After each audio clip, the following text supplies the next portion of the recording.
Assalamualaikum warahmatullahi wabarakatuh. Kembali lagi ke Harimansyah YouTube channel. Nah, dalam video kali ini saya akan membahas tentang tanda wakaf dalam Al-Quran. Teman-teman udah tahu apa belum? Apa sih tanda wakaf dalam Al-Quran?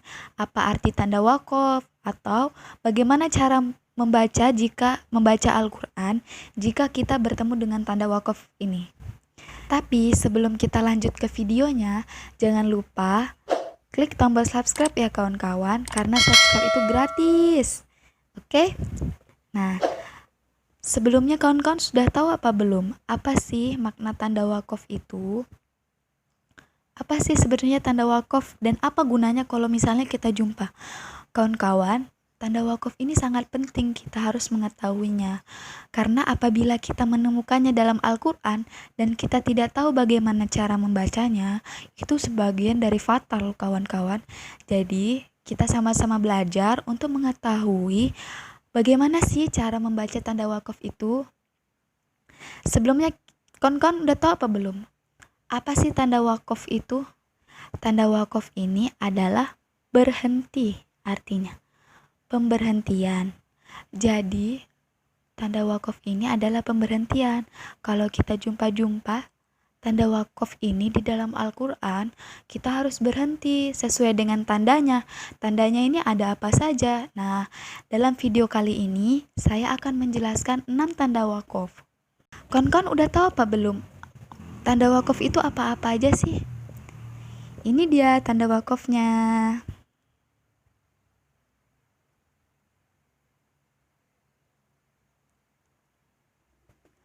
Oke, sudah tahu kan tanda wakafnya apa aja? Kita masuk ke tanda wakaf yang pertama ya. Tanda wakaf yang pertama yaitu tanda wakaf mim. Tanda mim disebut juga dengan wakaf lazim, yaitu berhenti di akhir kalimat sempurna. Wakaf lazim disebut juga dengan wakaf tam atau kesempurnaan. Karena wakaf terjadi setelah kalimat sempurna dan tidak ada kaitan lagi dengan kalimat sesudahnya. Maksudnya ini kawan-kawan, kalau kita jumpa dengan tanda wakaf mim ini, kita itu wajib berhenti tanpa harus mengulang dan tidak dianjurkan untuk meneruskannya. Nah, bagaimana cara membacanya kalau kita berjumpa dengan tanda mim ini? Kita tengok contohnya ya kawan-kawan. Contohnya itu yaitu dalam Quran surah Al-An'am ayat 36. A'udzu billahi minasyaitonir rajim. Bismillahirrahmanirrahim. Innama yastajibul ladzina yasma'un al-mauta yab'atsuhumullahu tsumma ilaihi yurja'un. Nah, seperti itulah cara membacanya kawan-kawan. Jadi, kita itu harus berhenti karena kesempurnaan kalimatnya itu terdapat setelah bacaan yasma'un itu bukan lagi satu makna. Udah lain lagi maknanya, kan gitu. Jadi, innama yastajibul ladzina yasma'una wal mauta, itu udah gak boleh kawan-kawan. Jadi yasma'un itu harus berhenti. Selanjutnya, tanda wakaf selanjutnya yaitu tanda wakaf la. La ini dalam bahasa Arab itu artinya jangan. Nah, kalau dalam wakaf apakah artinya juga jangan?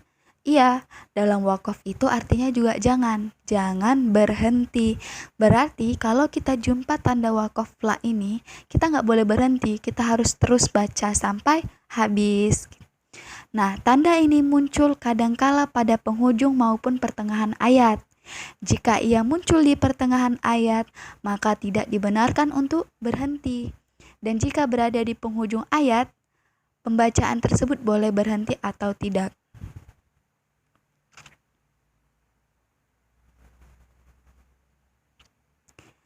Kita contohkan ya kawan-kawan, dalam Quran surah An-Nahl ayat 32. A'udzu billahi minasyaitonir rajim. Bismillahirrahmanirrahim. Alladzina yatawaffahumul malaikatu thayyibina yaquluna salamun alaikum udkhulul jannata bima kuntum ta'malun. Nah, setelah kalimat thayyibin itu kita nggak boleh berhenti kayak gitu ya kawan-kawan. Jadi thayyibina yaquluna, kita harus lanjut, tidak boleh berhenti. Selanjutnya yaitu tanda waqaf shad lam ya. Tanda waqaf shad lam ya ini merupakan singkatan dari al-wasol aula yang bermakna wasol atau meneruskan bacaan. Meneruskan bacaan itu lebih baik, tapi berhenti juga tidak dilarang. Cuma dia itu lebih baik kita meneruskan bacaannya. Maka dari itu meneruskan bacaan tanpa mewakafkannya atau memberhentikannya adalah lebih baik.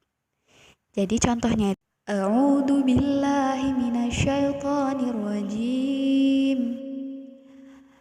Bismillahirrahmanirrahim.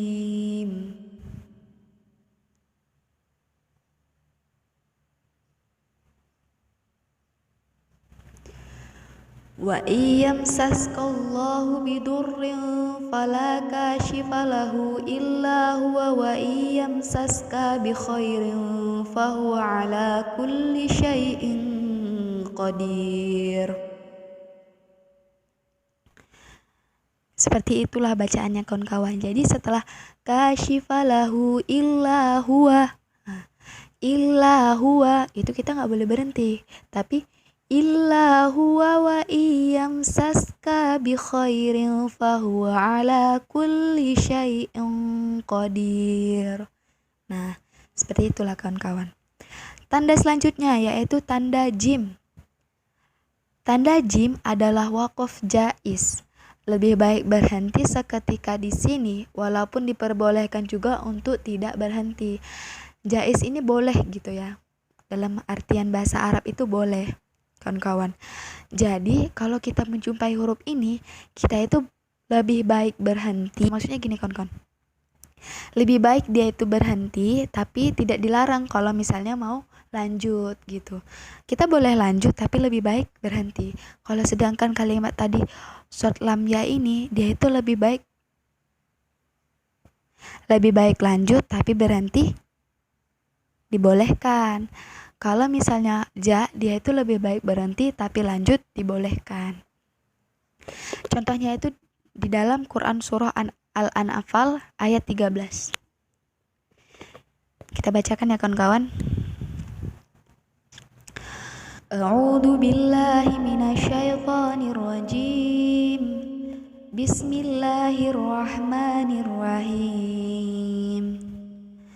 Dzalika bi annahum syaqqullaha wa rasulah wa may yushaqiqillaha wa rasulahu fa innallaha syadidul iqab. Seperti itulah kawan-kawan. Jadi setelah rasulah wa rasulah itu kita harus berhenti, tapi boleh juga kita lanjut. Misalnya kayak gini. Dzalika bi annahum syaqqullaha wa rasulahu wa may yushaqiqillaha wa rasulah, dan seterusnya. Selanjutnya tanda waqaf selanjutnya yaitu tanda ko dan la. Tanda qaf dan la ini bisa disebut dengan tanda waqaf aula, yaitu tanda waqaf yang menunjukkan lebih bagus berhenti.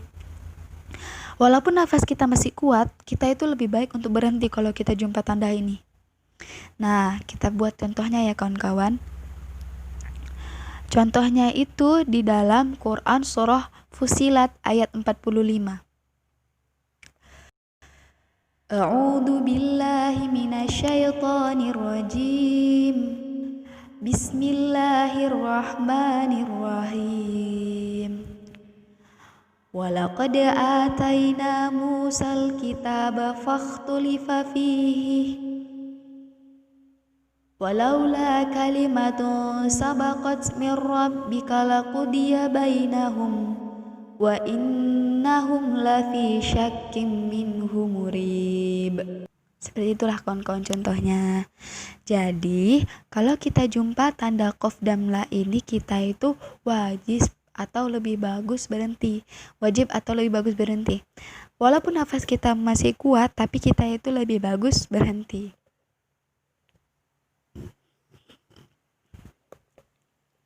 Jadi kalau misalnya fakhtulifa fihi walaula, itu sebenarnya tidak dianjurkan. Cuma dia itu memang harus lebih bagus, dia itu harus berhenti gitu kawan-kawan. Selanjutnya tanda wakaf yang terakhir yaitu tanda wakaf bertitik 3.